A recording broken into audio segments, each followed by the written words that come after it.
বাংলাদেশে আমরা এই কয়েকদিন ধরে দেখতে পাচ্ছি ডক্টর মিজানুর রহমান আজহারী উনি একটা ইঙ্গিত দিয়েছেন, আর কেউ কেউ তার কথাটা ধরে মাথার কল্লা পর্যন্ত 10 লাখ টাকা ঘোষণা দিয়ে দিয়েছে। আপনার এত টাকা যে একজন মানুষের মাথার দাম আপনি 10 লাখ ঘোষণা দিয়ে দিলেন, তাও আপনি একজন পীর। এটাকে পীর না শয়তান? দুদককে বলবো, যারা 10 লাখ টাকা মানুষের মাথা ঘোষণা দিতে পারে তার টাকা আছে কত আপনারা খোঁজ নিন। এক কথা বলেন না কেন?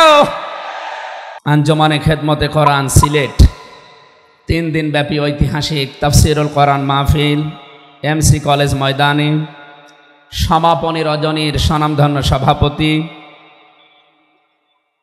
এ মাহফিলে তাফসির পেশ করবেন আন্তর্জাতিক খ্যাতিসম্পন্ন মুফাসসিরে কোরআন, হাজার হাজার আলেমের উস্তাদ শায়েখ সৈয়দ কামাল উদ্দিন জাফরি আতালাল্লাহু উমরাহু ওয়া বারাকাল্লাহু ফি হায়াতি। সকলে বলেন আমিন। এখানে তাফসির পেশ করবেন মুফাসসিরে কোরআন আল্লামা ইসহাক আল মাদানী। তাফসির পেশ করবেন বিশ্বনন্দিত মুফাসসিরে কোরআন, বাংলাদেশের কৃতি সন্তান শ্রদ্ধাভাজন বড় ভাই ডক্টর মিজানুর রহমান আজহারী দামাদ বারকাতুহুমুল আলিয়া। এ মঞ্চে বসা আছেন যারা সকল আম্বিয়াদের রুহানি সন্তান, সম্মানিত ওলামা একরাম, সামনে বসা মুসলমান ভাইরা, পর্দার আড়ালের সম্মানিতা মা এবং বোনেরা, প্রশাসনের ভাইরা, গোয়েন্দা বিভাগের দায়িত্বে যারা আছেন, বিশেষ করে এ মাহফিলের বরেণ্য সদস্য যারা, স্বেচ্ছাসেবকবৃন্দ, দল মত জাতি বর্ণ ধর্ম নির্বিশেষে কোরআনে কারিমের এই অনুষ্ঠান শুধু মুসলমানদের জন্য না, হাদা বায়ানুল লিন্নাস হুদাল লিন্নাস, মানুষ পদবাচ্চে যারা বিবেচিত সবার জন্য আজকের এই অনুষ্ঠান। যদিও মুসলমানেরা এটা সাজিয়েছে, সিলেট সহ আশপাশের 8-10টা জেলা থেকে আমরা জানি এখানে মানুষ এসেছে কোরআন শোনার জন্য। সুতরাং বাংলাদেশের ঐতিহ্যবাহী এলাকা হযরত শাহজালাল রহমতুল্লাহ আলাইহের পুণ্যভূমি সিলেট, কোরআন যারা আমরা শুনতে এসেছি মানুষ হিসাবে, আল্লাহ রাব্বুল আলামিন কোরআনে কারিমের তেলাওয়াতকৃত আয়াত থেকে দুনিয়া এবং আখিরাতে উপকার হয় এমন কিছু নিয়ে যাওয়ার তৌফিক আমাদেরকে যেন দান করে, আমিন। যারা এখানে এসেছি মানুষ, কোরআনে কারিমের মূল প্রতিপাদ্য বিষয় হচ্ছে মানুষ। আমরা সে মানুষ নিয়েই কথা বলবো ইনশাআল্লাহ। যদিও 15.5 বছরে আমাদেরকে জীবিত মানুষদের কোরআন শোনানো থেকে বিরত রেখেছিল ফ্যাসিস্টরা। আমি শ্রদ্ধার সাথে স্মরণ করছি ঐতিহাসিক এই ময়দানে বিশ্বনন্দিত মুফাসসিরে কোরআন শহীদ আল্লামা দিলওয়ার হোসাইন সাইদি রহমতুল্লাহ আলাইহি। আমি তার সাথে জেলখানায় দীর্ঘদিন 3টা বছর পাশাপাশি ছিলাম। তার অনেক স্নেহ, ভালোবাসা, আদর, মহব্বত আমি পেয়েছি। বিশেষ করে পাশাপাশি জেলে থাকার কারণে অনেক কিছু তার থেকে আমি নিতে পেরেছি। আল্লাহ যেন ওগুলো আমার প্র্যাকটিক্যাল লাইফে সেট করার তৌফিক দান করেন। যেহেতু তাকে হত্যা করা হয়েছে, এজন্য নির্দ্বিধায় বলতে পারে তিনি শহীদ। যদিও অনেকে দেশে স্বীকৃতি দিতে চান না যে উনি না শহীদ হয়নি।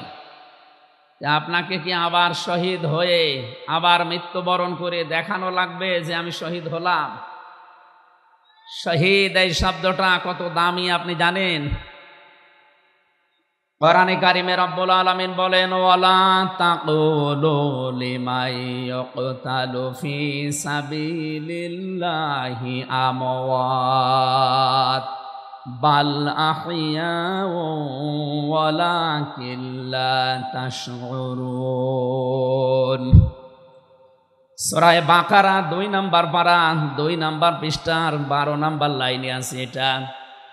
আল্লাহ বলেন, মুখ দিয়ে বলবা না যারা আমি আল্লাহর জন্য শহীদ হয়েছে, তারা মরে গেছে, মৃত্যুবরণ করেছে, তারা মৃত, এ কথা বলবা না, বরং তারা জীবিত, কিন্তু তোমরা টের পাও না।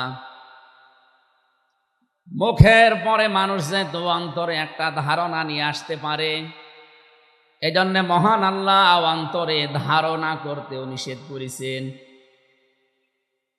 ওয়ালা তাহসাবান্নাল্লাযীনা কুতিলু ফী সাবিলিল্লাহি আমওয়াতা বাল আহইয়াউন ইনদা রাব্বিহিম ইরযাকুন। সূরা আলে ইমরান 4 নম্বর পারার 11 নম্বর পৃষ্ঠা 9 নম্বর 169 নম্বর আয়াতে আছে।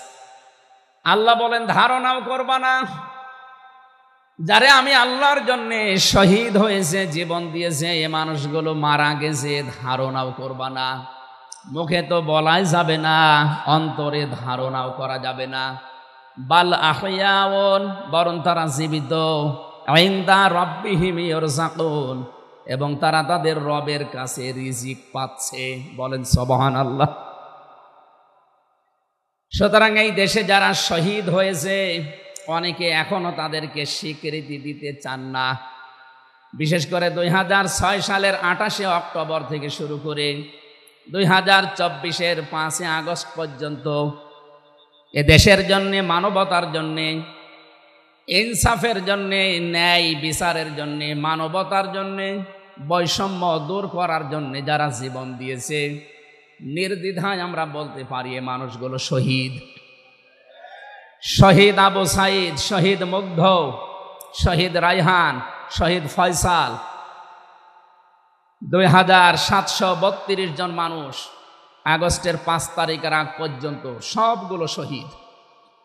আল্লাহ যেন শাহাদতের সর্বোচ্চ মাকাম তাদেরকে নসিব করেন, বলেন আমিন। শহীদ আল্লামা দেলাওয়ার হোসাইন সাইদি রহমতুল্লাহ আলাইহি যদি বেঁচে থাকতেন, আজকের এই সিলেটের ময়দানে তিনি আসতেন। কোরআনে কারীম শুনে হাজারো মানুষ হয়তো দিনের দিশা পেত, তো জালেমরা তাকে ধোঁকা দিয়ে জেল থেকে বের করেছিল, আমার সামনে দিয়েই বের করে নিয়ে গিয়েছিল। ওরা ধোঁকা দিয়ে ওনাকে আগের দিনও দেখলাম কি সুন্দর কথা বলছিল, আমাকে উপদেশ দিচ্ছিল। পরের দিন শুনলাম যে না, উনি অসুস্থ, পুরাটাই বানোয়াট। যে বলছে আপনি অসুস্থ, চলেন আপনাকে হাসপাতালে নিয়ে যাই, ওখান থেকে চিকিৎসার মাধ্যমে আপনাকে ছেড়ে দেওয়া হবে। উনি তো আনন্দেই বের হচ্ছিলেন, কিন্তু জালেমদের দুর্বিসন্ধি যে এত গভীরে ছিল কেউ বুঝতে পারে নাই, উনি নিজেও টের পান নাই। এই জন্যে প্রিজন ভ্যান থেকে নামার সময় আমরা দেখেছি একটা তৃপ্তির হাসি দিচ্ছিলেন। বলা হচ্ছে ওনার হাড়ে অসুস্থ ছিল, হাড়ের রোগ ছিল, এই কারণে। মানুষের হাড়ে অসুস্থ হলে ওইভাবে মানুষ হাসতে পারে? বলেন। কারারক্ষী যারা সামনে ছিল তাদেরকে লম্বা করে সালাম দিয়েছিলেন, জিজ্ঞাসা করেছিলেন আপনারা কেমন আছেন। একজন হাড়ের রোগী অসুস্থ মানুষ এই কথাগুলো বলতে পারে না, তার মানে এখন পুরাটা পরিষ্কার, তাকে হত্যা করা হয়েছে। নবীজির কথা, দেওয়াল চাপা পড়ে মরলে যদি শহীদ হয়, সাপে কেটে মরলে যদি শহীদ হয়, নদীতে ডুবে মরলে যদি শহীদ হয়, গাছের নিচে পড়ে যদি মরে শহীদ হয়, অ্যাক্সিডেন্টে মরলে যদি শহীদ হয়, যাকে অন্যায়ভাবে মেরে ফেলা হয়েছে অবশ্যই তিনি শহীদ। আল্লাহ রাব্বুল আলামিন তার গোলামের 50টা বছরের কোরআনের খেদমত যেন কবুল করেন, জান্নাতের সুউচ্চ মাকাম নসিব করেন, বলেন আমিন। আজকে তার সন্তানও আসবে, কলিজার টুকরা সন্তান আলহাজ শামীম বিন সাইদি অলরেডি চলে এসেছে। ও গতকাল শেষ হয়ে গেছি। আমাকে সিলেট পর্যন্ত আনার পেছনে আপনাদের যে সমস্ত মানুষগুলো ভূমিকা পালন করেছে, আমার শ্রদ্ধাভাজন উস্তাজ, ইসলামিক চিন্তাবিদ, শিক্ষাবিদ আলহাজ মাওলানা আব্দুস সালাম আল মাদানী, আতালাল্লাহু উমরাহু ওয়া বারাকাল্লাহু ফি হায়াতি, সকলে বলেন আমিন। আমরা যে কথা বলতে চাই, কোরআন আমরা শুনতে এসেছি, আমরা মানুষ। ওয়ালাকাদ কাররামনা বানি আদম, আমি বনি আদমকে সম্মানিত করেছি। অথচ এই সম্মানিত সৃষ্টির অসম্মান করার জন্য এই 15.5 বছরে অনেকেই সিনিমিনি খেলছিল। আল্লাহ তাদের সমস্ত কাজকে নস্যাৎ করে দিয়েছেন। কোরআনের ভেতরে আমরা জেনেছি কোন জালেম যদি চেয়ারে বসে তাহলে সর্বপ্রথম 2টা কাজ করে। সূরা নমলের 34 নম্বর আয়াতে আল্লাহ দলিল দিয়েছেন, ইন্নাল মুলুকা ইযা দাখালু ক্বরিয়াতান আফসাদুহা ওয়া জাআলু আইজ্জাতা আহলিহা আদিল্লাহ ওয়া কাযালিকা ইয়াফআলুন। আল্লাহ পাক বলেন, জালেম যদি ক্ষমতায় বসে তার প্রথম কাজ হয় সে বিশৃঙ্খলা তৈরি করে জমিনে। আমরা দেখতে পেয়েছি 15.5 বছরে প্রায় 52টার উপরে বিশৃঙ্খলা তৈরি হয়েছিল। 2 নম্বরে ওয়াজাআলু আইজ্জাতা আহলিহা আদিল্লাহ, ওই দেশের যারা সম্মানিত নাগরিক, সম্মানিত মানুষ যারা, তাদেরকে সে অপমান করে, অপদস্থ করে। এই দেশের সবচাইতে সম্মানিত মানুষ যারা আমরা দেখতে পেয়েছি তারা আলেম, অথচ এই বাতিলের টার্গেটই ছিল আলেমরা। এই যারা সম্মানিত মানুষদের যারা সম্মান করে, অপদস্থ করে, তাদেরকে হেয় প্রতিপন্ন করে, এটা জালেমদের 2 নম্বর কাজ। তার মানে কোরআনের এই আয়াত অনুযায়ী প্রতীয়মান হয় যারা ছিল এরা জালেম। জবান খুলে বলেন এরা কি? স্পষ্ট ভাষায় বলছি, যারা জালেম এরা আল্লাহর মামলার আসামি। কথাটা খুব হালকা মনে হচ্ছে। সূরা শূরা 25 নম্বর পারা 6 নম্বর পৃষ্ঠা 13 নম্বর লাইনের 42 নম্বর আয়াতে আছে, ইন্নামাস সাবিলু আলাল্লাযীনা ইয়াযলিমুনান নাস। আল্লাহ পাক বলেন, অবশ্যই আমি নিজে মামলা দায়ের করব তাদের বিরুদ্ধে যারা মানুষ হয়ে মানুষের উপরে জুলুম করে। আল্লাহ ইয়াজলিমুন আল মুসলিমুনা দেননি, ইয়াজলিমুনান নাস দিয়েছেন। ইয়াজলিমুন শব্দটা মোজারে, আরবি গ্রামার অনুযায়ী এটা বর্তমান, ভবিষ্যৎ, প্রেজেন্ট, ফিউচার, 2টা কাল নিয়ে শব্দ গঠন করা। তার মানে এখন যারা এ পৃথিবীতে মানুষ হয়ে মানুষের উপরে জুলুম করছে, ভবিষ্যতেও যারা করবে, তাদের কিছু পরিণতির কথা আমরা কোরআনে জেনেছি। রব্বুল আলামিন জানিয়েছেন সূরা নমলের 52 নম্বর আয়াতে, ফাতিলকা বুয়ুতুহুম খাবিয়াতাম বিমা যালামু। হে নবী, একটু তাকান জালেমদের এই বাড়ির দিকে। এই সেই ঘরগুলো, জুলুম করার কারণে ঘর আমি আজ পরিত্যক্ত বানিয়ে দিয়েছি, জনশূন্য করে দিয়েছি, উজাড় গৃহ বানিয়ে দিয়েছি। সিলেটবাসী, আয়াতটা যে কত বাস্তব, যদিও এটা লূত নবী আলাইহিস সালামের উম্মতদেরকে ইশারা দিয়ে আল্লাহ নাজিল করেছিলেন। তা আমার আয়াতটা পড়ার পর, ব্যাখ্যা বিশ্লেষণ দেখার পরে মনে হচ্ছে 2024 সালের 5 আগস্টের বিকাল বেলা আল্লাহ আবার নাজিল করেছেন। আল্লাহ যেন তার কুদরতি আঙ্গুল দিয়ে দেখাচ্ছেন, এই সেই ঘরগুলো খাবিয়াতান, আমি জনশূন্য করে দিয়েছি, পরিত্যক্ত বানিয়ে দিয়েছি, বিমা যালামু, জালেমদের জুলুমের কারণে। এর বাস্তব প্রমাণ আমি কুষ্টিয়ায় হানিফ সাহেবের বাড়িটা দেখতে পেয়েছি। বিকাল 5টা বাজতে বাজতে মানুষ বাড়ি না ইট পর্যন্ত রাখে নাই, পায়খানার প্যান পর্যন্ত খুলে নিয়ে চলে গেছে। এতটুকু আল্লাহ শেষ করেননি, এর পরের শব্দ আমাদের জন্য। আল্লাহ তাআলা জানিয়েছেন বিমা যালামু, জালেমদের জুলুমের কারণে ওই জায়গা পর্যন্ত আল্লাহ অভিশপ্ত বানিয়ে দেয়। বাংলাদেশের 630টা থানা, কম বেশি প্রায় জায়গায় আমার যাওয়া হয়ে গেছে। আমি দেখতে পেয়েছি জালেমদের কোনো চিহ্ন অন্তত এ দেশে আর নেই।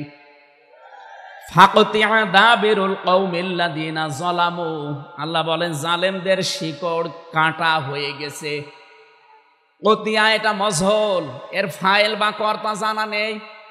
আল্লাহ বলেন জালেমদের শিকড় কাটা হয়ে গেছে, কে কেটেছে জানা নেই।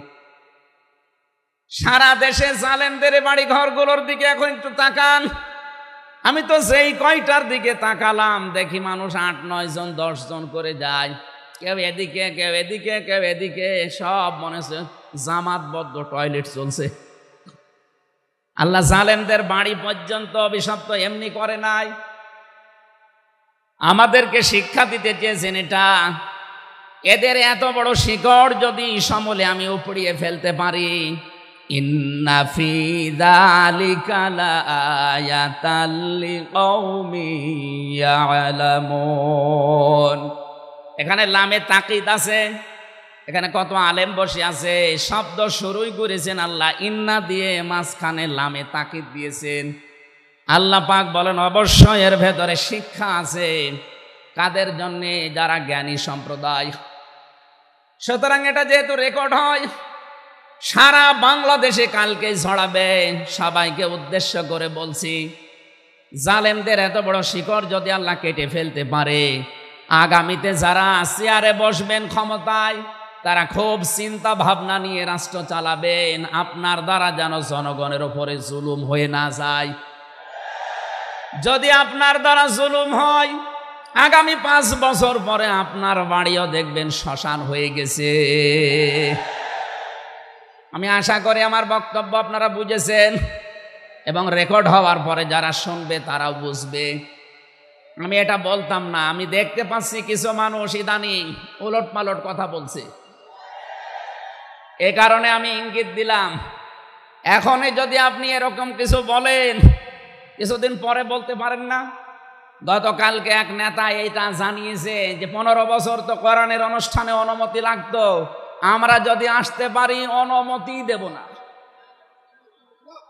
আপনি এ কথা বলবেন আমরা জানি, তো কিছুদিন পরে বলতে পারলেন না, আগেই বলে দিলে মানুষ তো সব চিনি ফেলবে। এই জন্যে আমার মনে হয় আপনি ভুল করে ফেলেছেন। আপনি আস্তাগফিরুল্লাহ বা তওবা করে নেবেন, থুক্কু এরকম কিছু দিয়ে অন্তত ফিরে আসবেন যে না, এটা এখন আমি বলবো না, কিছুদিন পরে বলবো। মানুষকে আল্লাহ সম্মান দিয়েছেন, সেই মানুষের উপরে যারা জুলুম করে তারা আল্লাহর কেসের আসামি। পুলিশের কাজে বাধা দেন, পুলিশ বাদী মামলা হবে। আর যারা মানুষ হয়ে মানুষের উপরে জুলুম করে তারা আল্লাহ বাদী মামলার আসামি। আল্লাহ কিন্তু ইয়াজলিমুন আল মুসলিমুনা দেননি, যে মুসলমানদের উপরে যারা জুলুম করে ইয়াজলিমুনা নাস দিয়েছেন। বলেন তো হিন্দু কি মানুষ না? আরো আসতে বলেন। এই যে বাইরের দেশের যে সমস্ত আন্তর্জাতিক রিপোর্টগুলো আছে, ভয়েস অফ আমেরিকা এবং মাইক্রোসফট, সব খ্রিস্টানরা ইহুদিরা এরা চালায়। এরা রিপোর্ট দিচ্ছে সারা বিশ্বের 257টা দেশের ভেতরে সবচাইতে নিরাপদে সাম্প্রদায়িক সম্প্রীতি নিয়ে বাস করছে বাংলাদেশের মানুষ। অথচ এই 54 বছর মিথ্যাচার করে বিশ্বের মোড়লদের কাছে আমাদেরকে অনেকেই কালার করার চেষ্টা করেছে। তারা এতদিন মানুষকে শুনিয়েছে বাংলাদেশে সংখ্যালঘু নির্যাতন হয়, এটা দাহা মিথ্যা কথা। যারা এটা ছড়িয়েছেন সারা বিশ্ব তাদেরকে এখন ধিক্কার দিচ্ছে, ঘৃণা জানাচ্ছে। তারা বলছে এই বাংলাদেশ নিয়ে যারা মিথ্যাচার করছে ওদের জন্মটাই মিথ্যার উপরে। আপনি মাইক্রোসফট দেখেন, তারা রিপোর্ট দিয়েছে সারা বিশ্বের সবচাইতে বেশি মিথ্যা তথ্য ছড়ানো হয় ভারতে। আমি নাম নিতে চাইছিলাম না, বেরিয়ে গেছে। ওদের নাম আমার নিতে মনে বলে না। আমি ঘৃণা করি ওদের উগ্রপন্থী কিছু মানুষকে।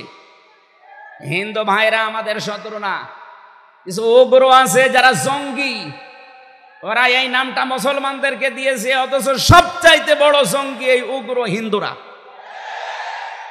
এদের কারণে আজ হিন্দু সমাজেরও বদনাম হয়ে যাচ্ছে। পরিষ্কার কথা শোনেন বাংলার মানুষেরা, একটা মুসলমানকে যদি আঘাত করেন একটা গুনাহ হবে, কোন অমুসলিমের গায়ে হিন্দুর গায়ে যদি আঘাত করেন ডবল গুনাহ হবে। একটা জুলুমের গুনাহ আর একটা আমানতের খেয়ানত করার গুনাহ। তারা আমাদের কাছে আমানত না, কথা বলেন না কেন? অথচ 15.5 বছরে আমরা আমানতের অনেক খেয়ানত করে ফেলেছি। আগামীতে এই খেয়ানত হবে না ইনশাআল্লাহ। বিশ্ব ইসলামী আন্দোলনের সর্বজন শ্রদ্ধাভাজন নেতৃত্বে যিনি আছেন, আপনাদের সিলেট বিভাগের কৃতি সন্তান, উনি অলরেডি জানিয়ে দিয়েছেন এদেশে যদি ইসলাম আসে সবচাইতে বেশি নিরাপদে থাকবে অমুসলিমরা। এই জন্যে গাইবান্ধায় দেখলাম একটা অনুষ্ঠানে, তার আগে একজন হিন্দু পুরোহিত ঠাকুর বক্তব্য দিচ্ছিল যে এই দেশে আগস্টের 5 তারিখের পর থেকে সবচাইতে বেশি নিরাপদে আছি আমরা অন্য ধর্মের লোকেরা। আমরা একথা বিশ্বাস করি, যদি দেশে ইসলাম আসে সবচাইতে বেশি নিরাপদে থাকতে পারবো আমরা। এই জন্য তারাও মনে প্রাণে ইসলাম এদেশে কায়েম হোক এটা চাচ্ছে, বলেন আলহামদুলিল্লাহ। এই জন্য হিন্দুরা আমাদের শত্রু না। আল্লাহ বলেন যারা মানুষ হয়ে মানুষের উপরে জুলুম করে, অত্যাচার করে, এরা আমি আল্লাহর মামলার আসামি। যারা বিশ্বজিৎকে হত্যা করেছেন তিনি আমার সাথে জেলখানায় 3 বছর ছিল, সে ফাঁসির মামলার আসামি। এখন 30 বছর তারা জেল খাটা লাগবে, যাবজ্জীবন জেল হয়ে গেছে। শাওন ছেলেটার নাম, বাড়ি খুলনা, আমাকে মাঝে মাঝে এই তালিকা করার জন্য আসতো, আমাদের রাইটার ছিল। এসে আবার কাছে কান্নাকাটি করে বলতো, হামজা ভাই জীবনে যা ভুল করেছি। এই বিশ্বজিৎ ছেলেটা বারবার আমাকে বলছিল যে কিসের জামাত ইসলাম, কিসের শিবির, ভাই আমি তো মুসলমানই না। আপনার যদি বিশ্বাস না হয় তো আমি কাপড় চোপড় খুলি, তারপরও আমরা তারে মানি নাই। কপের পরে কপ দিয়ে জায়গায় শেষ করে দিয়েছি।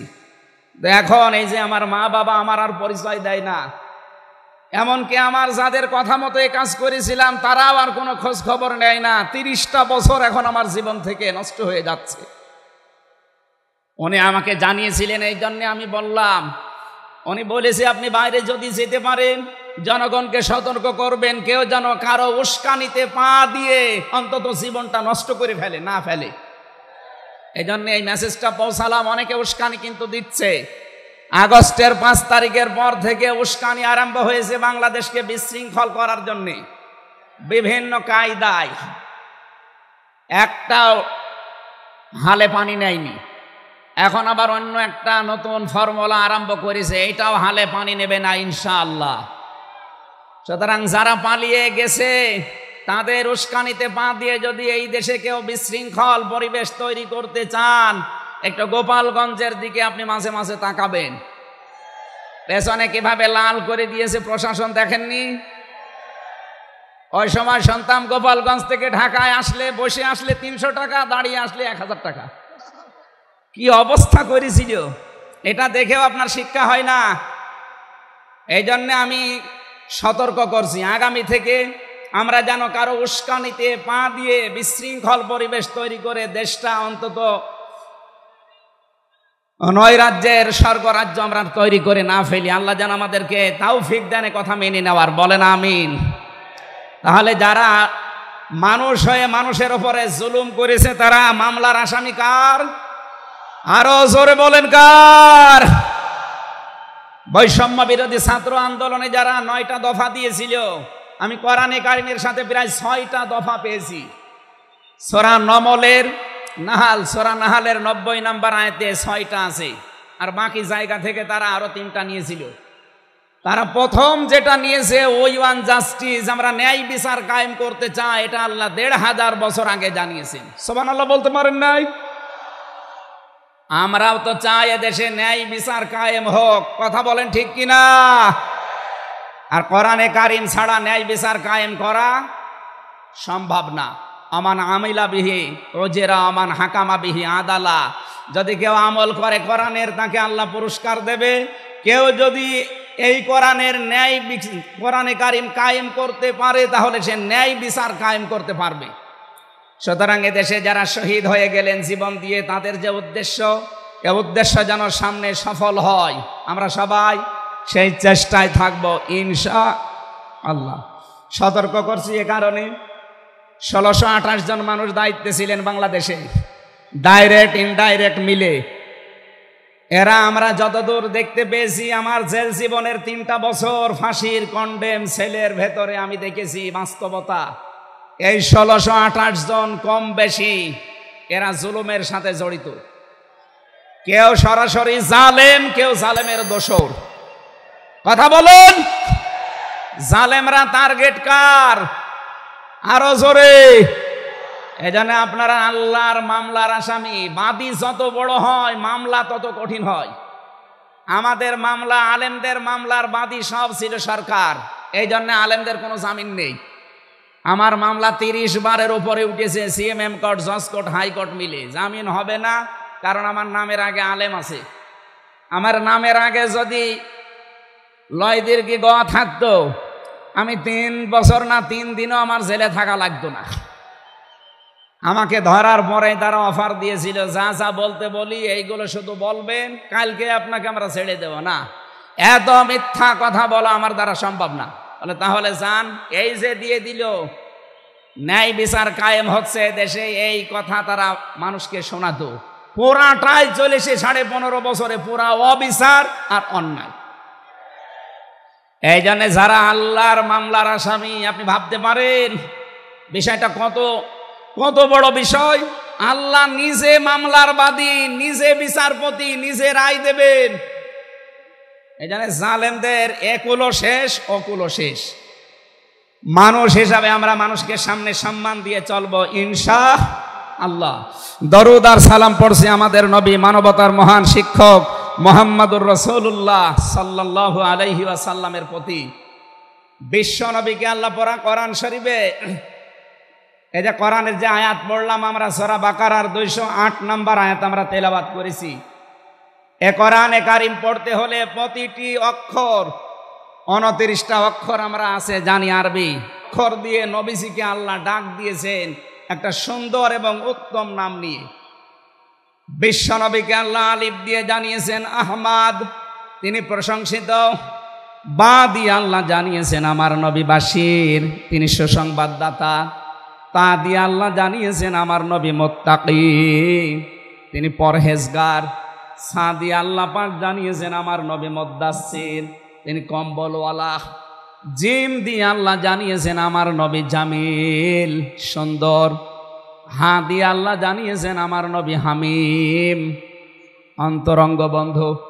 খ দিয়ে আল্লাহ জানিয়েছেন আমার নবী খাতামান নাবিয়্যিন, শেষ নবী।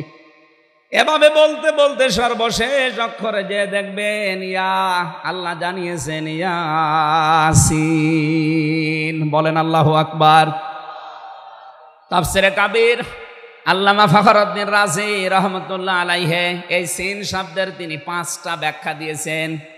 তিনি লিখেছেন সিন মানে সাজ্জিদুল আলামিন, সিন মানে সাজ্জিদুল বাশার, সিন মানে সাজ্জিদুল কাউনাইন, সিন মানে সাজ্জিদুল আম্বিয়া, সিন মানে সাজ্জিদুল মুরসালিন।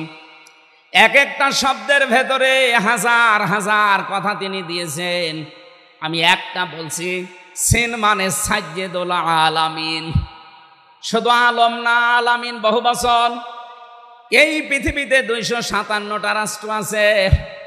যত জগৎ আল্লাহ বানিয়েছেন, আপনি যে জগতেই বাস করেন না কেন, মুহাম্মদুর রাসূলুল্লাহকে আপনাকে নেতা মানা লাগবে, আদর্শ মানা লাগবে। কারণ আল্লাহর ঘোষণা দেওয়া নেতা এই একজন। আল্লাহ পৃথিবীর অন্য কাউকে হে নেতা এ শব্দ বলেননি। শুধু আমাদের নবী, আপনার নবী মুহাম্মদুর রাসূলুল্লাহকে জানিয়েছেন ইয়াসিন, হে নেতা। আয়াতের তাফসিরে আমি আরেকটা আয়াত পেয়েছি, সূরা হুদ 12 নম্বর পারা 12 নম্বর পৃষ্ঠার 1ম নম্বর লাইনের 98 নম্বর আয়াত। এটা তাফসিরে ফি জিলালিল কোরআনে পাবেন। আমি সামারাইজ করে বলছি, যদিও ফেরাউন সম্পর্কে এটা নাজিল হয়েছে। সাইয়্যিদ কুতুব রহমাতুল্লাহ আলাইহি তাফসির করতে গিয়ে তিনি লিখেছেন, যেই নেতা জাহান্নামে যাবে কিয়ামতে, ওই দলের নেতার যত অনুসারী আছে, যত মানুষ তাকে অনুসরণ করত, সব অনুসারীরা তার সাথে জাহান্নামে যাবে। এটা বাংলাদেশের সাথে খুব দরকার, এজন্য আমি সতর্ক করলাম। আপনার বিবেকের কাছে প্রশ্ন করে এটা নেতা নির্বাচন করবেন, এটা দুনিয়ার বিষয় হলে আমি বলতাম না, এটা আখিরাতের সাথে রিলেটেড। যার নেতা ঠিক নেই, ওই নেতা যদি জাহান্নামে যায়, ইয়াকদুমু কওমাহু ইয়াউমাল কিয়ামাতি ফাআওরাদাহুমুন নার ওয়া বিসাল বিরদুল মাওরুদ। জোরে বলেন আল্লাহু আকবার। সিলেটবাসী, সারা বাংলাদেশ এখন আমার সামনে, এই যে দেখতে পাচ্ছেন না, সারা বাংলাদেশে ছড়াইয়া যাচ্ছে। যাদের নেতা ঠিক নেই, আদর্শ ঠিক নেই, এক্ষুনি আপনি তওবা করে ঠিক করবেন। সত্যি বলছি, যাদের নেতা ঠিক নেই ওই নেতা যদি জাহান্নামে যায়, আল্লাহর কসম আপনাকে ওর সাথে জাহান্নামে যাওয়া লাগবে। নেতৃত্ব দেওয়ার জন্য গুণ বললাম কয়টা? বলেন বলেন। আপনি সূরা বাকারার 247 নম্বর আয়াতটা দেখবেন। ক্বালা ইন্নাল্লাহা আসতাফাহু আলাইকুম ওয়া যাদাহু বাসতাতান ফিল ইলমি ওয়াল জিসম ইলা আখিরি আয়া। আল্লাহ নিজে জানিয়েছেন এই পৃথিবীতে কেউ যদি নেতৃত্ব দিতে চায় তার প্রথম নাম্বারে জ্ঞান লাগবে। জোরে বলেন, কি লাগবে? আপনি যাকে মেনে চলেন, যার না নেতৃত্ব মানেন, বলেন তো সে জ্ঞানী আপনার দৃষ্টিতে মনে হয়? যে লোকটা এ কথা বলতে পারে ঈদুল ফিতরের জানাজার নামাজ আগামীকাল অনুষ্ঠিত হবে, ওর জ্ঞান কেমন আপনি টের পাচ্ছেন না? এই কথা বলে না কেন? এই জন্য নেতৃত্ব সামনে কেউ দিতে চাইলে তাকে জ্ঞানী হওয়া লাগবে, আসমানের জ্ঞানী হওয়া লাগবে। যাবতীয় জ্ঞান, জাগতিক জ্ঞান তো লাগবেই, মাস্ট বি। এইটার জ্ঞান লাগবে। কোনটার বলেন? 2 নম্বরই আমি পেয়েছি, নেতা হওয়ার জন্য লাগবে। কেউ যদি সীমা লঙ্ঘন করে, কথাবার্তার কাজে কামে, সে নেতৃত্ব দেওয়ার যোগ্যতা হারিয়ে ফেলে। এটা সূরা শুআরার 152 নম্বর আয়াতে পাবেন।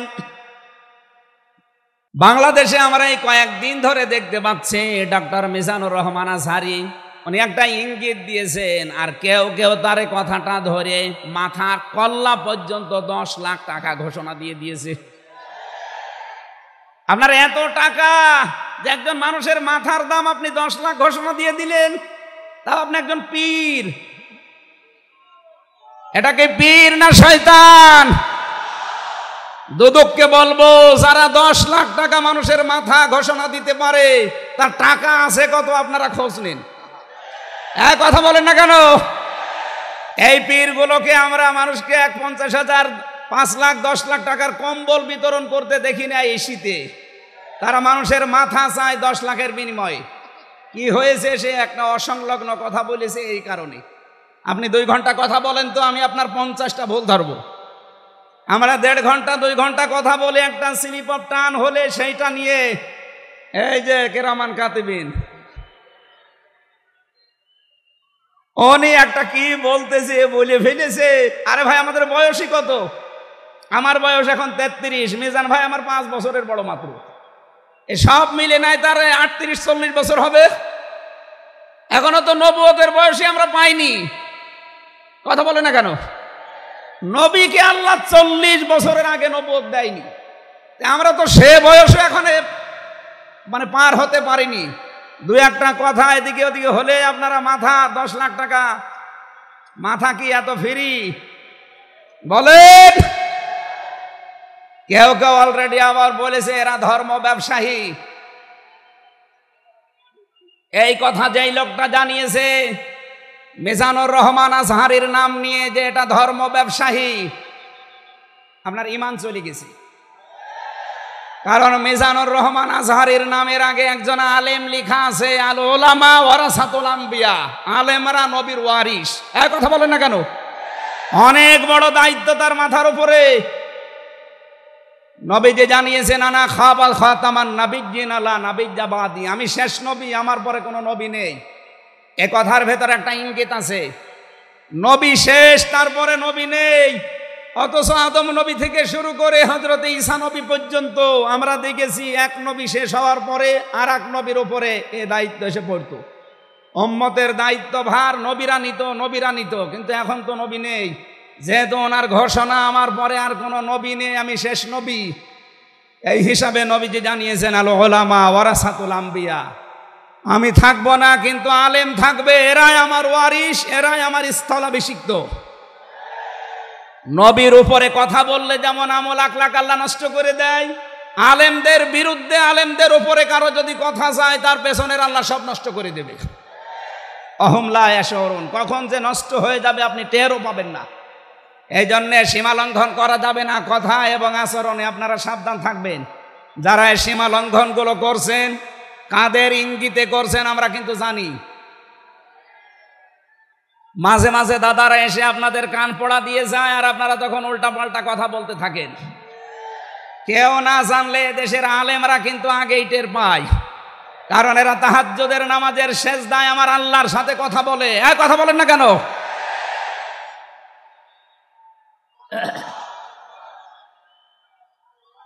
ঠিক আছে, এই জন্য যারাই যা কথা বলবে না কেন, কারো কান পড়ায় কান দিয়ে সীমা লঙ্ঘন করবেন না। আমি আশা করি কি বোঝাতে চাই আপনি বুঝেছেন। নেতৃত্ব দিতে হলে সীমার ভেতরে থাকবেন। 3 নম্বরে আমি পেয়েছি সূরা কাহফের 28 নম্বর আয়াতে যে গাফেল হওয়া যাবে না যারা নেতা হবে। অথচ এই দেশে আমরা দেখি এই 54-53 বছরে যারা নেতৃত্ব দিয়েছে অধিকাংশগুলোই গাফেল। আল্লাহর এই কোরআন সম্পর্কে তারা গাফেল, মানবতা সম্পর্কে তারা গাফেল ছিল। 4 নাম্বারটাই পেয়েছি সূরা নিসা। এইটা আমার মনে হয় না বলাই ভালো, না এইটা বললে সমস্যা আছে। আমি শুধু আয়াত বলে দিচ্ছি, বাড়ি যে মিলান আমি বাংলাও বলবো না। সূরা নিসা 5 নাম্বার পারার 2 নাম্বার পৃষ্ঠার 11 নাম্বার লাইনের 34 নাম্বার আয়াত। আল্লাহ রাব্বুল আলামিন, বাংলা বলবো, আর রিজালু কাওয়ামুনা আলান নিসা, নেতা হবে পুরুষ, মহিলা নেতা হতে পারবে না। এটা একটু আস্তে বলেন, আমার ভয় করে। এই জন্য আমরা সামনে যারা নেতা হবে তারা যেন পুরুষ হয়। কথা বলেন ঠিক কিনা? নবীজি জানিয়েছেন লা ইউফলিহা কওমুন, ওই জাতি কখনো সফল হতে পারে না যে জাতির নেতৃত্বে কোনো মহিলা বসে আছে। আমার এই হাদিসটা 100% বিশ্বাস হয়, আপনাদের না 98 ভাগ? এই হাদিস 100% বিশ্বাস করেন কারা? দেখি লিল্লাহে তাকবীর। এই দেখেন তো, হাত তোলেনি কে? আলহামদুলিল্লাহ। ঠিক আছে, বসেন বসেন বসেন, তাফসীর মাহফিলে বসেন।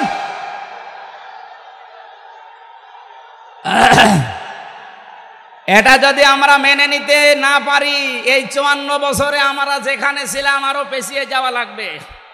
এই জন্য আমরা সামনে এগিয়ে যেতে চাই। কোরআনের সূরা নিসার 34 নম্বর আয়াত, সামনে যদি নেতা হয় পুরুষ মানুষ হবে ইনশাআল্লাহ। আরো জোরে বলেন ঠিক কিনা? 5 নাম্বার পেয়েছি সূরা বাকারা 124 নম্বর আয়াত, কোন জালেম নেতা হতে পারবে না। আমাদের জাতির পিতা হযরত ইব্রাহিম আলাইহিস সালামকে দিয়ে আল্লাহ উদাহরণ দিয়েছেন। আপনি সূরা বাকারার 124 নম্বর আয়াতটা পড়ে নেবেন। সুতরাং যারা জালেম হবেন সামনে তাদের নেতৃত্বে আসার দরকার নেই, আপনি ভিক্ষা করে খান। কথা বলেন না কেন? আমরা অনেককেই দেখতে পাচ্ছি এই যে দ্বিতীয় স্বাধীনতার পর থেকে অনেকেই জুলুম আরম্ভ করেছেন। আপনারা থামবেন, আমরা সবাই মাজলুম এই দেশে, শুধু ওই 14 দল বাদ দিয়ে। সুতরাং আমরা এই মাজলুম গুলো যেন আবার জালেম হয়ে না যায়, তাহলে নেতৃত্ব দেওয়ার যোগ্যতা আমরা হারিয়ে ফেলবো। আল্লাহ যেন আমাদেরকে বাঁচান, বলেন আমিন। সূরা বাকারা আয়াত নাম্বার 208। আমরা একটা মাত্র আয়াত থেকে আজকে তাফসীর করার জন্য বসছি, আমার নির্ধারিত সময় পর্যন্ত যাব। জবান খুলে দিয়ে আগে পড়ে না, আউযু বিল্লাহি মিনাশ শাইতানির রাজিম, বিসমিল্লাহির রহমানির রহিম, ইয়া আইয়ুহাল্লাযীনা আমানু দুখুলু ফিস সিলমি কাফা। এ পর্যন্ত থাক। যেহেতু ডক্টর মিজানুর রহমান আজহারি আর 20-25 মিনিট পরে চলে আসবে, এই জন্য আমরা এ পর্যন্ত থাক। 3 ভাগের 1 ভাগ আমরা পড়লাম। সূরা বাকারা আল্লাহ তাআলা ডাক দিয়েছেন ইমানদারকে। কাকে বলেন তো? আমরা ইমানদার না বেঈমান? ঈমান আনার আগে একটা কাজ করা লাগে। আল্লাহর ঘোষণা, ফামাই ইয়াকফুর বিত্তাগুত ওয়া ইউমিন বিল্লাহ, কেউ যদি ঈমান আনতে চায় তার প্রথম কাজ হবে সে যেন তাগুত ছেড়ে দেয়। এদিকে কি মানুষের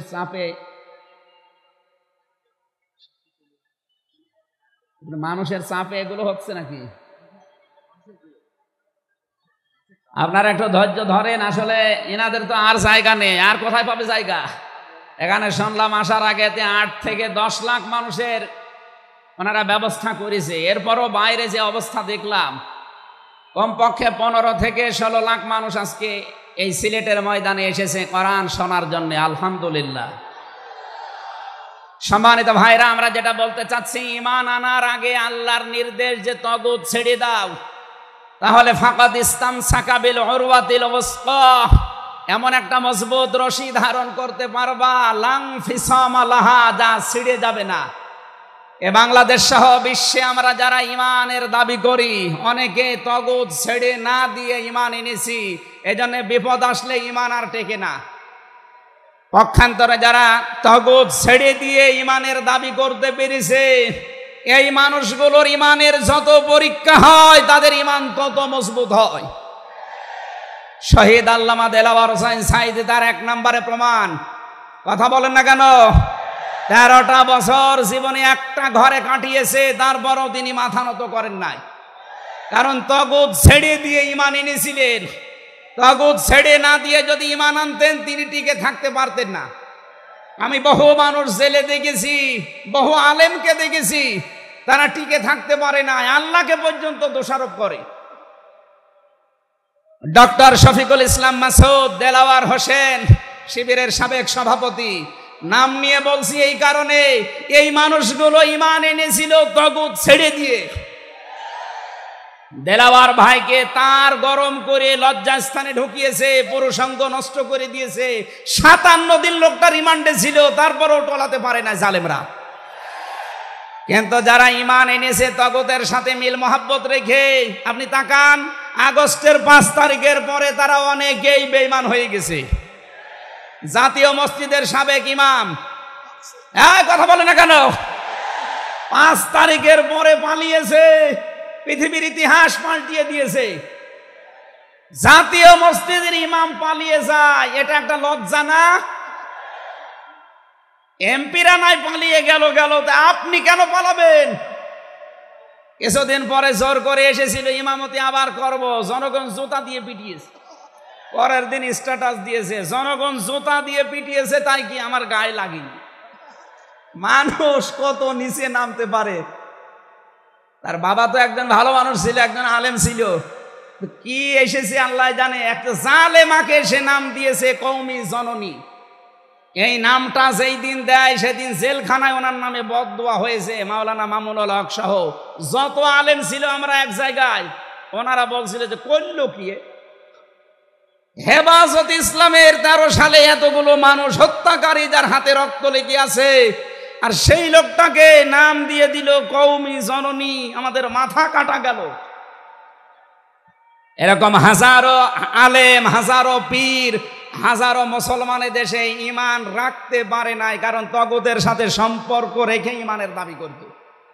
আল্লাহ বলেন ঈমান আনতে হলে আগে তাগুত ছেড়ে দাও, এরপরে ঈমানের দাবি করো। উদখুলু ফিস সিলমি কাফা, ঈমানদার যারা তারা প্রবেশ করো পুরাপুরি ভাবে ইসলামে। এখানে সিলমন বা সালমন, সিনের উপরে জবর দিলে হয় সালমন মানে শান্তি, সিনের নিচে জের দিলে হয় সিলমন মানে ইসলাম। আল্লাহ রাব্বুল আলামিন ঈমানদারকে ডাক দিয়ে জানিয়েছে তোমরা প্রবেশ করো। যেহেতু সিলমনটা আছে, এই জন্য ইসলাম নেওয়া লাগবে। আমি যতগুলো তাফসীর বিশ্ববিদ্যালয়ে থাকাকালীন মিলিয়েছিলাম এই সিলমন দিয়ে। আমি ভার্সিটিতে থাকাকালীন প্রায় 42টার উপরে এক জায়গায় মিলিয়েছি, যে দেখি সবাই কি বলে। প্রত্যেক মুফাসসির এখানে শান্তি না, এখানে নিয়েছেন তারা ইসলাম অর্থে তোমরা পুরাপুরি ইসলামে প্রবেশ করো। এখন আমরা যদি প্রশ্ন করি পুরাপুরি ইসলামে প্রবেশ করার অর্থ কি, কোরআন শরীফ থেকে আমরা ব্যাখ্যা বিশ্লেষণ দিয়েছি যে 5টা বিষয় যখন দেখবেন আপনার ভেতরে আছে, তখন বুঝবেন আমি পুরাপুরি ইসলামে প্রবেশ করেছি। জোরে বলেন সুবহানাল্লাহ।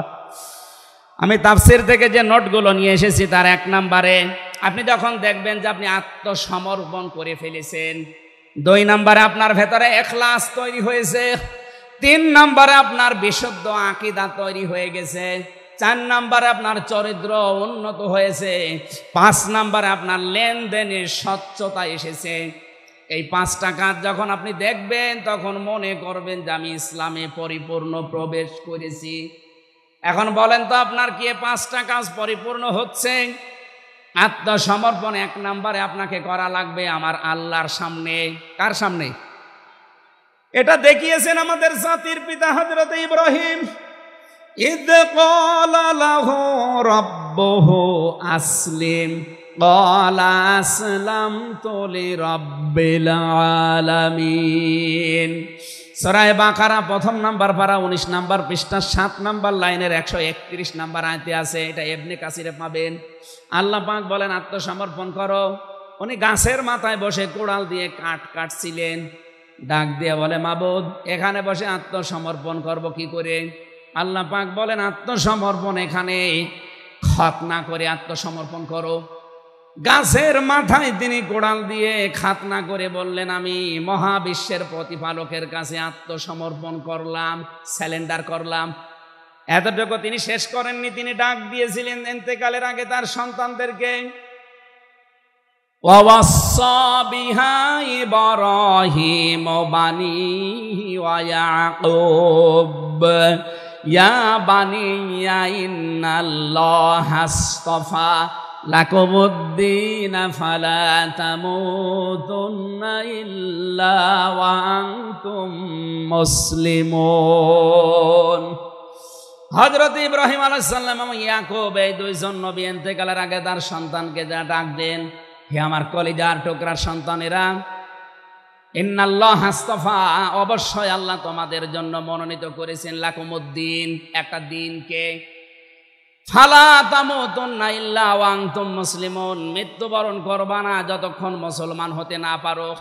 এবার আসেন তো ইব্রাহিম আমাদের জাতির পিতা, হযরত ইয়াকুব আলাইহিস সালাম তাদের সন্তানদেরকে ইন্তেকালের আগে নসিহত করলেন যে তোমাদের জন্য আল্লাহ একটা দিন মনোনীত করেছেন।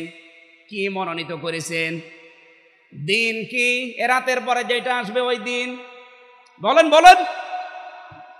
কবরে গুরুত্বপূর্ণ যে প্রশ্নগুলো তার ভেতরে এটা একটা, মা দিনুকা, দিন কি? এটা যদি আপনি ক্লিয়ার হতে না পারেন কবরে যে প্রশ্নের জবাব দিতে পারবেন না। এজন্য এই বিষয়টা নিয়ে বিস্তারিত আমাদের জানা শোনা দরকার। দিন বলতে আল্লাহ নিজেই আবার ব্যাখ্যা দিয়েছেন। দিন কি জানো? ইব্রাহিম নবী যেটা, ইয়াকুব নবী যেটা তার সন্তানদেরকে বারবার ওসিয়ত করছিল ইন্তেকালের আগে, আল্লাহ তোমাদের জন্য একটা দিনকে মনোনীত করেছেন। সেই দিন হচ্ছে ইসলাম। জোরে বলেন সুবহানাল্লাহ। ইন্নাদ-দীনা ইনদাল্লাহিল ইসলাম। অবশ্যই আমি আল্লাহর কাছে মনোনীত একটাই দিন আছে, তার নাম, আরো জোরে বলেন। এখন পৃথিবীতে প্রায় 4,500-এর উপরে ধর্ম আছে, দিন আছে। 4,500 ধর্মের কোন দিনের উপরে, ধর্মের উপরে আমার আল্লাহ রাজি নেই, খুশি নেই, তিনি পছন্দ করেন না। একটাই মাত্র দিনকে তিনি মনোনীত করেছেন, পছন্দ করেন, তার নাম ইসলাম। ওয়ামাই ইয়াবতাগি গায়রাল ইসলামি দীনান ফালা ইউকবালা মিন ওয়া হুয়া ফিল আখিরাতি মিনাল খাসিরিন। সূরা আলে ইমরান 3 নম্বর পারা 20 নম্বর পৃষ্ঠা 4 নম্বর লাইনের 85 নম্বর আয়াতে আছে, এ পৃথিবীতে কেউ যদি ইসলাম বাদ দিয়ে অন্য কোন নিয়ম নীতি, অন্য কোন দিন অনুসরণ করে, ফালা ইউকবালা মিন, জীবনে আর কোনো কিছু আল্লাহর দরবারে কবুল হচ্ছে না, হবে না। ইউকবালা এটা মোজারে, বর্তমান ভবিষ্যৎ, প্রেজেন্ট ফিউচার। এর আগে লান এসেছে, মজারের আগে লান আসলে আরবিতে বাংলা অর্থ দাঁড়ায় জীবনেও হবে না, পশ্চিম কালও সম্ভব না। আল্লাহ যদি গ্যারান্টি দিয়ে বলে ইসলাম বাদে অন্য কোন নিয়ম নীতি দিয়ে অন্য কোন ধর্ম পালন করলে আমি আল্লাহ রাজি হব না, কেউ রাজি করাতে পারবে? এতটুকু আল্লাহ শেষ করেননি, পরেরটা আরো কঠিন। অহুয়া ফিল আখিরাতি মিনাল খাসিরিন। আল্লাহ পাক বলেন ওই লোকটা সবচাইতে বড় ক্ষতিগ্রস্ত হবে আখিরাতে। বলেন নাউজুবিল্লাহ। সিলেটবাসী আমাদের জীবন এদিকে ওদিকে করে হয়তো কেটে যাবে, কিন্তু মরণের পর আমরা যদি ক্ষতিগ্রস্ত হয়ে যাই, এই আসল জীবনে যদি আমাদের নষ্ট হয়ে যায়, তাহলে আমরা এই ভুল পথে থেকে আমাদের জীবনটা নষ্ট করব কোন কারণে? যত নিয়ম নীতি আছে আজকে থেকে সব মাইনাস করবেন, সব বাদ দিয়ে দেবেন। ইসলাম বাদ দিয়ে কোনো নিয়ম নীতি দিয়ে আল্লাহকে রাজি করানো যাবে? তাহলে ইসলাম বাদ দিয়ে বিয়ে শাদী হবে? বলেন বলেন। ইসলাম বাদ দিয়ে পরিবার নীতি হবে? ইসলাম বাদ দিয়ে রাজনীতি হবে? এটা হতে পারে। হ্যাঁ, কিছু মানুষ এখন কথাই আরম্ভ করেছে যে উঠলে আপনি রাজনীতির কথা বলেন। আরে ভাই, রাজনীতি যদি কোরআনে না থাকতো আমি ওই আয়াতটাই পড়তাম না। এর ভেতরে নামাজের কথা মাত্র 82 জায়গায় আছে। কয় জায়গায়? বলেন বলেন। রোজা রাখা ফরজ মাত্র 1 জায়গায় আছে। হজ করা ফরজ মাত্র 1 জায়গায় আছে। আর রাজনীতি কোরআন দিয়ে করা লাগবে এটা 903 জায়গায় আছে। সুবহানাল্লাহ বলতে পারেন না? কোরআন শরীফ আমি যতটুকু পড়েছি আমার এতটুকু আয়ত্ত হয়েছে। নামাজের চাইতে, হজের চাইতে, যাকাতের চাইতে সব চাইতে বেশি আলোচনা দিয়েছেন আল্লাহ রাজনৈতিক বিষয়ে। সেইটা যদি আমি বলতে না পারে আমি কি রামায়ণ থেকে, গীতা থেকে আপনাদের আলোচনা শোনাবো? এজন্য সাফ কথা, দিন ইসলাম, ইসলাম বাদ দিয়ে অন্য কোনো নিয়ম নীতি মানা যাবে না। আমি সেদিন যশোরে এক কলেজের অধ্যাপককে, বিসিএস ক্যাডার উনি, ওনাকে বলেছিলাম আপনাকে জোর করি না স্যার, আপনি শুধু আমার ধর্মীয় গ্রন্থ এই কোরআনে কারিম একটু বুঝে বুঝে পড়েন। 3 মাস সময় দিলাম আপনাকে। 3 মাস পরে, যেহেতু জ্ঞানী মানুষ, 3 মাসের পরে দেখি মুসলমান হয়ে গেছে। এজন্য অন্য ধর্মের যারা আছেন, রেকর্ড হচ্ছে, আপনাদেরকে আমরা জোর করব না। আমাদের ধর্মে জোর নেই। লা ইকরাহা ফিদ্দিন। আমাদের ধর্মে জোর আছে? জবরদস্তি নেই, জোর নেই। এই জন্যেই তো 850 বছর এই এলাকা মুসলমানরা শাসন করেছে, একটাও মন্দির ভাঙে নাই। অথচ আমরা আমাদের প্রতিবেশী রাষ্ট্রে দেখতে পাচ্ছি এরা অনেকগুলো মসজিদ অলরেডি ভেঙে দিয়েছে, ভুয়া ধোয়া তুলে। ওরা বলছে 500 বছর আগে এখানে নাকি মন্দির ছিল। বিশ্বের মানুষেরা দেখি মাটির নিচে তেল পায়, গ্যাস পায়, আরে শয়তানরা শুধু মাটির নিচে মন্দির পায়। আপনাদের পূর্বপুরুষেরা আল্লাহর ঘর ভাঙতে এসে কাঁচ ফিম মাকুল হয়ে গেছে। আমরা দেখতে পাচ্ছি আগামীতে আল্লাহর ঘর, মসজিদগুলো ভেঙে দেওয়ার কারণে আল্লাহ নিজে কিন্তু প্রতিশোধ নেবে। কাঁচ ফিম মাকুল আপনাদেরও বানিয়ে দেবে ইনশাআল্লাহ।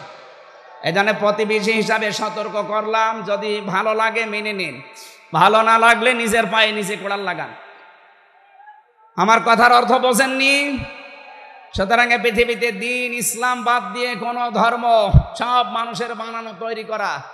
অন্য ধর্মের মানুষদেরকে আমরা চ্যালেঞ্জ করছি, আহ্বান জানাচ্ছি, আমাদের এইটা পড়েন, লা ইকরাহা ফিদ্দিন লা রাইবা ফিহি যালিকাল কিতাবু লা রাইবা ফিহি। কোনো সন্দেহ নেই, সন্দেহের অবকাশ পর্যন্ত নেই। এখানে আসেন, যদি মনটা আপনার ভালো থাকে, টনি বেলারের শালিকা লরেন বুথকে যেভাবে হেদায়েত দিয়েছে আপনাকেও দিতে পারবে ইনশাআল্লাহ। সেই আহ্বান রেখে, এখনো যেহেতু 4টা অর্থ ছিল, আপনি যে ইসলামে প্রবেশ করেছেন তার দ্বিতীয় অর্থ আপনি দেখবেন যে আপনার ভেতরে ইখলাস আছে কিনা। আপনি কি লোক দেখানো কাজ করেন না আল্লাহর জন্য করেন, এইটা দেখবেন। 3 নাম্বার, আপনার আকীদা শুদ্ধ আছে কিনা। আজ এই দেশের একটা মাসলুম সংগঠনের উপরে একটা তহমত দেওয়া হয় যে এদের আকীদা ঠিক নেই। আপনার আকীদা কত ভালো, আমি নিচে নামলাম না। 4 নাম্বারে, উন্নত চরিত্রের অধিকারী হওয়া লাগবে, আর এটা নিতে হবে মুহাম্মদুর রাসূলুল্লাহর কাছ থেকে। 5 নাম্বারে, আমাদের লেনদেন স্বচ্ছ হওয়া লাগবে। আপনারা তাফসীর শুনতে এসেছেন, আমরা বিস্তারিত আর বলতে পারলাম না আজকে, কারণ আমার সময় শেষ হয়ে গেছে। আগামীতে কিছুক্ষণ পরে যেহেতু ডক্টর মিজানুর রহমান আজহারি ভাই আসবে, ওনার কাছে আমরা আরো গুরুত্বপূর্ণ কথা শুনবো ইনশাআল্লাহ। আজকের কথাগুলো আল্লাহ আমাদের জীবনে প্র্যাকটিক্যাল লাইফে আমল করার তৌফিক দিন, আমিন। বারাকাল্লাহু লানা ওয়া লাকুম ফিল কোরআনিল আযীম। আসসালামু আলাইকুম ওয়া রাহমাতুল্লাহ।